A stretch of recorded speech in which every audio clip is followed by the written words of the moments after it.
Good morning, Gaithersburg High School. This is Jake Exler with the Trojan News for March 18th, 2016.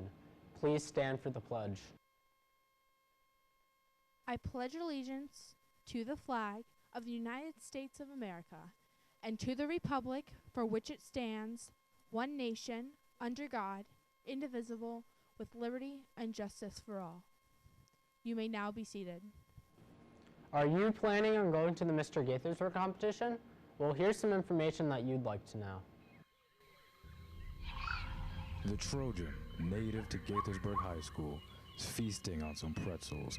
Little does he know, he's being stalked by the elusive Danny Ribes.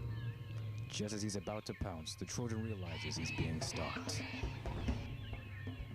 And now the chase is on for the title of Mr. Gaithersburg. The notorious Jonathan Carmona enters the chase.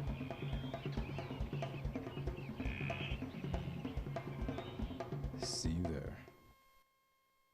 A weight training class is offered at GHS to complete your PE credit. Here's Kanu Agambemi with some more information. So I talked to some students in our school's weight training class, and here's what they had to say. What we do in the class is like workout, getting ready for the next level, like squats, benches, hand clean, anything you probably think of in the weight room. That's what we do.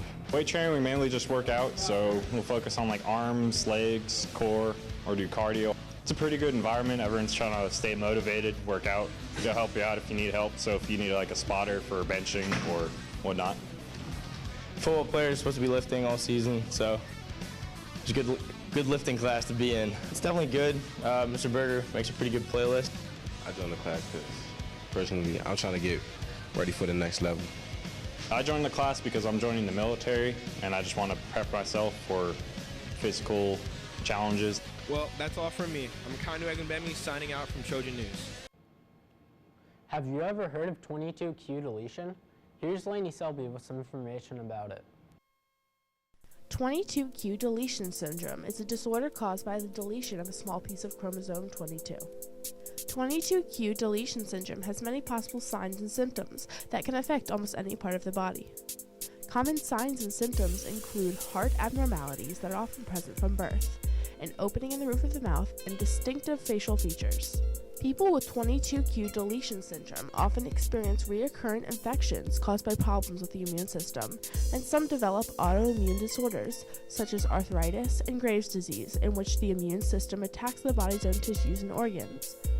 Affected individuals may also have breathing problems, kidney abnormalities, low levels of calcium in the blood, significant feeding difficulties, gastrointestinal problems, and hearing loss.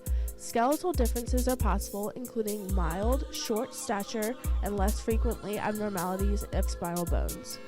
Since 22q deletion syndrome has the ability to affect every system of the body, it's important that affected children are treated by a team of pediatric specialists who can identify the variety of physical and psychosocial needs these patients may have. Find out more on March 22, 2016 during Showtime in the PAC, where there will be an assembly raising the awareness of 22q. And now for part 3 of Andrea Duran's travel series.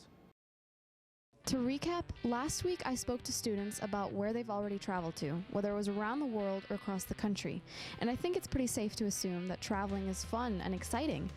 But let's see what it's like when you're not just visiting and you're the new kid in town. This week, I spoke to students about what it's like when you move. So where did you move from? I moved from the Philippines. The first time I moved from Delamar Street up to the Verandas. Though some have moved from different countries and some from different neighborhoods, let's see how they felt when they first arrived to their new home. It was surreal if you want. Like, at first you don't get it. Like, you don't know what you're feeling. It was different. It took me a while to get to know everyone at first, but yeah, everybody started to be warm around me and stuff. It was sad leaving my relatives and cousins back in the Philippines, but I was definitely excited moving to a new country and seeing something completely new. Moving from a different country can be especially difficult. Here's what it was like for Miguel when he was the new kid at a new school in a new country. It was nerve-wracking. I wasn't the best in English at that time, but everyone was so nice to me, so I felt welcomed, you know. Moving has its pros and cons. Here's some thoughts on what those are. Some of the bad things, it takes a lot of work, like getting everything put together and stuff under like such a little amount of time. But the good things is that you get a bigger space, a new room, get to know new people and stuff. Being a stranger in a strange surrounding can be life-altering. Here's Brianna's thoughts on how moving has affected her.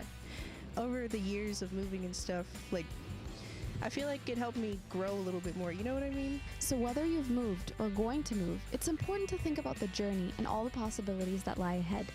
Join me here next time as I talk to students about what it was like when they were new.